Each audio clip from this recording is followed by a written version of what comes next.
All right, hello everybody. Rob Dunn, and it's a pleasure to have you here with us today.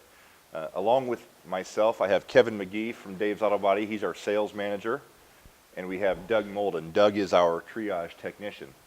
And the purpose of this video is to demonstrate a real-time, real-live candidate for triage and discuss just some of the common issues that we all have in the real world of collision repair. So what we have here is we have a deer hit on a 2008 Lincoln Navigator. And why we thought this would be a great one to demonstrate here in class is because this kind of represents a very real-world scenario. What we have is this hit a deer, and this is an insurance written sheet. So we're actually starting with about $2,900 of this written by an adjuster for an insurance company out in the field. Obviously, just taking a look at this front end, it'd be very difficult for an insurance adjuster out in the field to discover all the damage and all of the items necessary to make a complete repair on this vehicle. So in this case, the triage process is going to be to complete this estimate.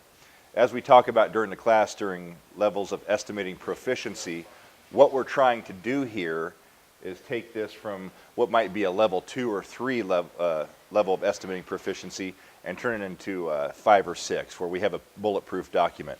So follow along with us as we go through some of the vital components of triage as we see them.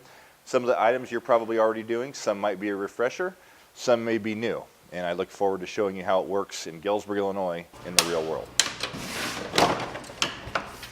One of the items that we've adopted here is a different color code. As we look down the side of the vehicle, when you see the color pink, pink stands for the letter P, prior. So what we're trying to do is discover all the prior unrelated damage we can up front. 2 reasons for this. One of them is we're trying to ensure that we don't get blamed for anything. That's really the secondary. The first one really is for ourselves internally. We're trying to eliminate technician questions down the line. So develop your own language for shorthand and marking the vehicle. You'll see as we go through this process that we've developed a really nice method for mapping the car. The goal here would be for the technician to be able to fix the car without actually having a work order. Now we're going to give them the work order. We're going to stage the repairs as we discussed during class here. We want this to be the primary means of identifying damage for the technician of record. One of the items here that I want to make sure we don't overlook is the necessity of getting a vehicle up in the air. So during our slides today, we're going to talk about raising the vehicle on a lift. Really cannot overestimate the value of lifting capability. And it doesn't have to be a big fancy lift. What we have here is a relatively inexpensive, just scissor portable style lift. It accommodates this Lincoln Navigator very well. But what we do know is this, and probably already illustrated, if you find yourself contorting your body to try to identify damage, chances are you're going to miss something. So a great component of triage and essential in almost every car is getting the vehicle up in the air. Even a high vehicle like this, you'll see that discovery is easier, access is easier. Your opportunity to write a complete sheet is much enhanced with lifting a vehicle. Say that needs to be part of it. It's got a broken plug too, so we'll make sure and get a picture of that. Not only for the insurance, but also so we can get the correct plug. One thing we have is the big screen, so Doug can look at what I'm looking at as I'm writing the estimate, and we can talk about it. We're missing one of these clips, the radiator support for the headlight. Yep. Maybe. Yeah, because 4 is the bolt. Screw. Okay. Yep. Okay. Yep. Need one of those for the left-hand side. He's checking to see if that's a plastic hood, and sometimes they can be cracked underneath, and you never know by looking at the outside of the hood because they'll flex. We call this mirror matching, so I'm going to attach one of these clips to this slip and put it back in the parts department. So when the parts come in, they can identify this clip and say, yeah, that's exactly what we wanted, because clips can be a little hard to identify. With the hardware, we'll put this back in the parts department. They'll have this to compare it to. Bumper grill clip, which is the description out of our database. We're looking for 4 of them. So I'll put this back there and they'll be able to mirror match that, is what we call that. So the license plate bracket, and there's 3 rivets on it. Okay. And the upper grill's got 2 plastic ones. Okay. What we're doing now, we're catching hardware that was missed, which is always happens. So we're going to catch all the hardware up front, make sure we get all that here so they can put the vehicle back together without scrambling to find the necessary hardware. The absorber is going to take 2 per side, Okay. 2 rivets per side. Okay, and they're all, looks like they're all the same. Plastic, probably. yeah. I mean, like this. Mhm. If we do a free fall on that, bring that back, or just repair time on that side. This thing.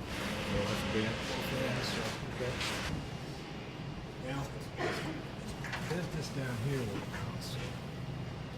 Yeah, We'll put on the inner. get it hard enough to rip that bumper cover clear out of the bracket. And it had 2 10s in it. Yeah, so what we have here is another program that we use that's roughly the same thing the dealer's going to look at, but it's more detailed than the estimating database. So we're able to go in there and find some of this hardware that's not showing up in our actual estimating database. Some stuff does not look broke until you take it off, and then the crap appears. And all that. Yeah, that's a great point. Looking inside this bumper, you might see something, think, oh, that's not broke. Simple plastic bracket there again, like Doug says, you can have a broken tab that you won't know till you take it apart. So, yeah, that piece there is a prime example. Looking at that front bumper, you never know. I would never know that was in there until you take it apart. Yep. And you could look at the database and see there's something like that in there, but there again, you're not going to know. Kind of a foam deal they have in there. Helps with any of the contaminants off the road, and as a sound deadener. Oh. Traveling on into the door. Some of the newer stuff was even went to a plastic piece, and then they foam it right to the hinge cover, and it's really sealed up good. If this were one of those fenders that was foamed on and Doug had to replace that fender, we had to replace the fender, I should say, Doug would get that taken off and we'd end up putting a line on the estimate, on the supplemental estimate for foam to hold that fender on, because no adjuster's going to have that on there, and a lot of times because they just don't know. So That's when they clean a new tape on the upper molding. It had double face tape on it. okay, we don't know if that molding's got tape on it unless you work on these all the time. You wouldn't know that until you take it off. So we just figured out that we're going to have to do a clean and retape operation on that we're going to have to get paid for. So I want to thank Kevin and Doug for putting on a demonstration of what really happens. This was purposely not staged, and I hope that you found the real-world approach to be helpful when you go back to whatever your real-world scenario is. Some of the key elements that I think are vital and that we found to be highly effective for us as this process has evolved. One is the discovery of what not to do, first and foremost. It answers a lot of the questions that we all face while the vehicle's in process. The quicker we can answer those questions, the more effective we'll be, and the better, and the more your time frees up as the estimator. The second thing is vehicle access and discovery. Complete teardown, and do that in real time, paying special attention to hardware issues. Those are the things that typically can snag an otherwise profitable and fast job. Third thing would be access to the vehicle by getting it up in the air. Invest in some lifting capability. It doesn't have to be fancy, but as the vehicle gets off the ground, the easier the discovery. We'll give you some ideas of some very quick, portable lifting capability that we found out there that you might want to utilize in your own operation. And fourth, real time. What we've discovered is that when the technician and the estimator work together in real time, and as additional damage is found, it's entered into the estimating system, we're not going to miss it. If you wait for a technician to do tear down and then review, the human element comes into play and you're more likely to miss things. So if you remember just some of those items, as well as some of the things that you've seen on the video here, your triage process will become more effective. Our goal here again is to find everything we possibly can on this first supplement level as it relates to an insurance sheet, or if you have control of the car right away, find everything on the initial sheet.